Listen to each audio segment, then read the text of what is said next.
Cada año tenemos un total de 24 All-Stars, 12 por cada conferencia, y algunos de ellos siempre están claros, pero siempre tenemos alguna decisión cuestionable, como por ejemplo Bradley Beal quedándose fuera el año pasado, y siempre tenemos alguna sorpresa. Bienvenidos una vez más a Basket 365, soy Denis y en el vídeo de hoy vamos a hablar precisamente de lo segundo, de jugadores que llegaron un poco por los pelos tal vez y que en estos últimos 10 años se convirtieron en All-Stars tal vez un año, tal vez incluso dos, pero es algo que en cierto modo hemos olvidado. Antes de nada, si estáis aquí me imagino que es porque os interesa la NBA, así que os animo a que os suscribáis, dadle like a este vídeo en particular si os ha gustado y comentadme abajo lo que opináis y ahora ya sí, voy a empezar.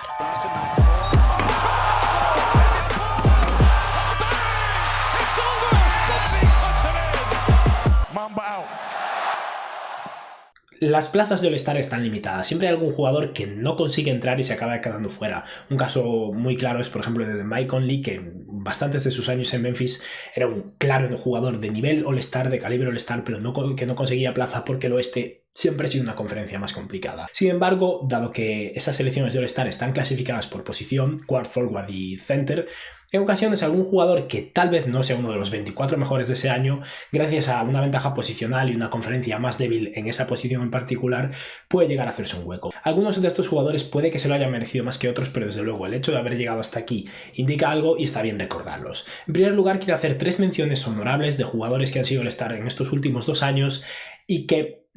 creo que es una posibilidad real el hecho de que no vayan a volver a conseguirlo nunca más, pero al mismo tiempo es un poco pronto para descartarlos por su edad y porque evidentemente son buenos. El primero para mí es Nikola Vucevic, un jugador que fue All-Star hace 2 años, que tuvo muy buenos números en los Orlando Magic y que precisamente entró en ese puesto de All-Star porque la conferencia no es tan potente y además en esa posición de center pues no había tanta competencia, por lo que como titular no está por delante en Vice, evidentemente, pero consiguió un puesto como suplente y es un honor, evidentemente, que se mereció. Es un jugador de 20 puntos, 10 rebotes, pero que en comparación con otros jugadores, pues resulta un poco curioso. Otro jugador que por su edad tiene margen todavía de ser All-Star en varias ocasiones, pero al mismo tiempo creo que no está garantizado ni mucho menos, es D'Angelo Russell. D'Angelo Russell hace un par de años con los Brooklyn Nets consiguió entrar como suplente en el All-Star, un poco por los pelos también debido a lesiones básicamente, y es un jugador que evidentemente es bueno, es un jugador de 20 puntos por partido y unas 6-7 asistencias, posiblemente incluso 10 alguna temporada que se vuelva muy loco,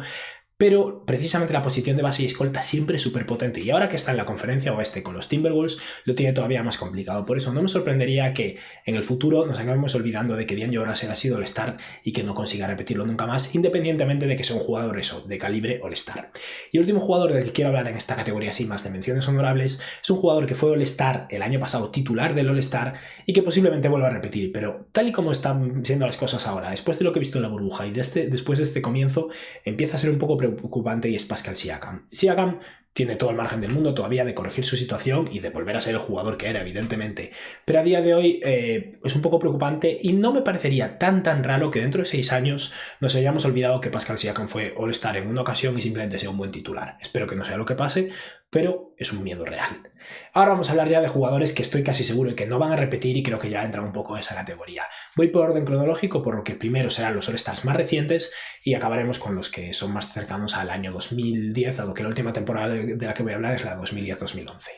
Goran Dragic es el primero de los jugadores de los que quiero hablar, y es que consiguió ser All-Star por primera vez y única con 31 años, también al igual que en el caso de D'Angelo Russell el año siguiente fue como jugador suplente, pero es un honor que se merecía, era el mejor jugador de los Miami Heat en ese año, un año en que los Heat no eran espectaculares, pero era un equipo decente, y como veis en esa temporada promedió 17 puntos por partido, unos 4 rebotes, casi 5 asistencias, un 37% en tiros de 3 y un 45% en tiros de campo. Esto no parecen números de un All-Star, son números que indican básicamente que la conferencia en ese momento en la categoría de bases y escoltas, una vez descartamos a los jugadores principales, pues era bastante más débil. Aún así, Dragic es un muy buen jugador y si bien tal vez no haya sido su mejor temporada, ni siquiera es un honor que no está mal que tenga en su currículum, ¿no? Pasamos a otro jugador que es un jugador de una categoría similar. En su mejor momento se le consideraba como un posible candidato, pero sus números nunca han sido súper llamativos y por eso era un poco complejo. DeAndre Jordan consiguió ser All-Star en el año 2016-2017 con unos números no muy espectaculares, similares a los de Andre Drummond a día de hoy, aunque con menos anotación, con unos casi 13 puntos, casi 14 rebotes, 1,7 tapones y un 71% en tiros de campo. Estamos hablando de un jugador que en ese momento tenía 28 años y tal vez el mejor momento para haber sido All-Star hubiera sido precisamente el año anterior, donde sinceramente jugó mejor, pero no tuvo cabida. DeAndre Jordan era uno de los mejores rebotadores de la NBA, finalizaba alley-oops, que era una auténtica locura, y era uno de los jugadores más eficientes porque lo único que hacía era machacar balones. pues no sabía tirar tiros libres, no tiraba triples ni tira triples en absoluto, pero es verdad que en esa era de Lob City con Chris Paul y Blake Griffin era el tercer jugador de ese Big Three y aunque era bastante inferior a los otros dos, hubo un momento en el que sí que se le podía considerar una estrella. Pasamos ahora a un pack de dos jugadores que consiguieron ser All-Stars en el mismo año. Los dos son bastante cuestionables. Este me parece menos que el siguiente y son Jeff Teague y Kyle Korver. Se trata de dos jugadores que formaban parte de un equipo en Atlanta Hawks que ganó 60 partidos esa temporada y que tuvo 4 All-Stars para luego perder, si no me equivoco, en primera ronda. Los dos All-Stars realmente de calibre All-Star eran Paul Millsap y Al Horford. Tras eso, Jeff Teague y Kyle Korver consiguieron ese honor. Jeff Teague en ese momento tenía 26 años, por lo que estaba entrando en el mejor momento de su carrera, se supone, y se trataba de un base que promedió 16 puntos por partido esa temporada, 7 asistencias, un 34% desde 3 y un 46% en tiros de campo. A mí esto no me parecen números de All-Star. Al final, ese punto de premiar al equipo que tiene un buen récord y que está compitiendo bien hasta un nivel excesivo me parece preocupante. Para mí pasa un poco con Chris Middleton hace 2 años. El Chris Middleton del año pasado era un jugador de calibre All-Star sin lugar a dudas. Hace un par de años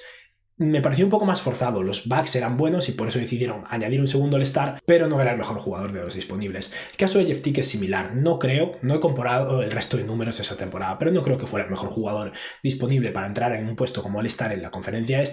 pero ahí está. El caso de Kyle Korver es todavía más forzado. Kyle Korver fue All-Star ese mismo año con 33 años de edad, ya es un jugador que se acaba de retirar o por lo menos se ha quedado sin equipo este año. Ha pasado mucho tiempo por la NBA y es uno de los mejores triplistas de la historia, es verdad, pero ese año promedió 12 puntos, 4 rebotes, menos de 3 asistencias y es verdad, un 49% desde 3 y 6 triples intentados por partido. Evidentemente lideró la NBA en porcentaje de 3, muy merecido en ese aspecto, un menudo triplista que es Kyle Korver, pero estos no son números de un All-Star, estos son números de Davis Bertans con mejor porcentaje de tiro, de Joe Harris, pero no de un All-Star. Llega el turno de un jugador bastante olvidado, yo mismo no me acuerdo en general de él, y es Roy Hibbert. Roy Hibbert fue All-Star en 2 ocasiones en años no consecutivos, por primera vez en 2011-2012 y después en 2013-14. Es un poco un caso similar al de Chris Middleton con los Bucks, como mencionaba antes. Un jugador que evidentemente no era el mejor de su equipo, el mejor de su equipo era Paul George, pero los Pacers eran buenos y en cierto modo quisieron seleccionar un segundo All-Star y entre ellos pues era Roy Hibbert. Hibbert fue All-Star entre los 25 y 27 años, como decía, hubo 2 años de diferencia y era un bicho. Pese a ser un tío de 2'18", sus números no son ninguna locura. Menos de 12 puntos por partido, 8 rebotes, ni siquiera una asistencia y media por partido, 2,3 tapones, que no es tanto, no es que sea Rudy Gobert o Miles Turner ni siquiera, y un 46% en tiros de campo que realmente es bastante terrible para un jugador de su tamaño. Esto se debe sobre todo a que su año 2013-14 promedió como un 43%, el año 2011-12 fue mejor, pero desde luego no es ninguna locura y es uno de los All-Stars más forzados que he encontrado en esta última década. El nivel de olvido de alguno de estos All-Stars llega tan lejos que yo mismo, grabando el vídeo, me olvidé de un jugador que tenía en mente y del cual me olvidé de preparar la imagen, y es Tyson Chandler, así que os lo pongo ahora en el lugar que corresponde, evidentemente será sin mi cara, dado que estoy ahora mismo montando el vídeo. Tyson Chandler fue All-Star en una ocasión en el año 2012-2013, al igual que el jugador siguiente del vídeo. Es curioso porque el año en que fue All-Star fue el siguiente al que fue jugador defensivo del año y jugador All-NBA, o sea que me recuerda un poco a la situación de DeAndre Jordan, donde en su mejor año no fue All-Star y en cierto modo, tal vez como consolación, lo fue el año siguiente. Sus números, como veis, no son ninguna maravilla, 10 puntos por partido, casi 11 rebotes, solo un tapón, lo cual es curioso para un jugador del calibre defensivo de Tyson Chandler, y eso sí, por lo menos era muy eficiente, un 64% en tiros, pero es verdad que eso,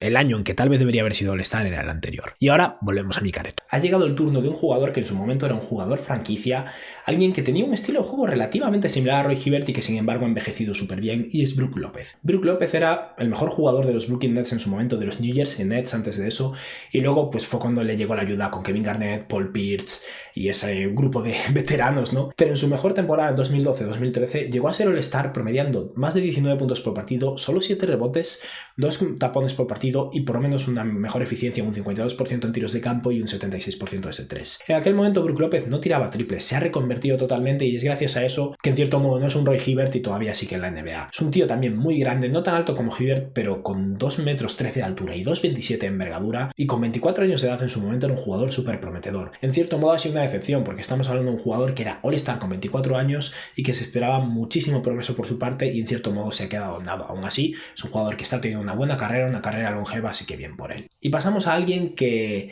en su momento era más prometedor que posiblemente nadie de toda esta lista, dado que fue All-Star por primera vez con 22 años y sigue siendo un jugador de esos que yo consideraría de calibre All-Star, pero que nunca realmente es lo suficientemente bueno como para entrar en ese grupo. Y es Jrue Holiday. Holiday con los Philadelphia 76ers promedió casi 18 puntos por partido, más de 4 rebotes, 8 asistencias, un 43% en tiros de campo y un 37% desde 3 en el año 2012-2013. En aquel momento tenía 22 añitos y se trata de un jugador que llegó a ser All-Star en unos 76ers que no eran demasiado buenos y donde no puso números tan bestias, por lo que en cierto modo aún así es sorprendente. No es ni siquiera el mejor año de Holiday, pero desde luego es una buena marca en el currículum. Y tras eso fue intercambiado a los New Orleans Pelicans, donde tuvo una buena carrera con sus altibajos, lesiones, problemas extradeportivos, pero en general sigue siendo un jugador sólido y que a día de hoy está en los Milwaukee Bucks y es un poco el jugador más importante para los Bucks a día de hoy, dado que él puede marcar la diferencia entre que los Bucks vuelvan a repetir y a perder en segunda ronda o tal vez en finales de conferencia o lleguen a ser un equipo capaz de llegar a las finales y posiblemente de ganar. Y para finalizar vamos a hablar de un jugador que fue All-Star en el año 2011-2012,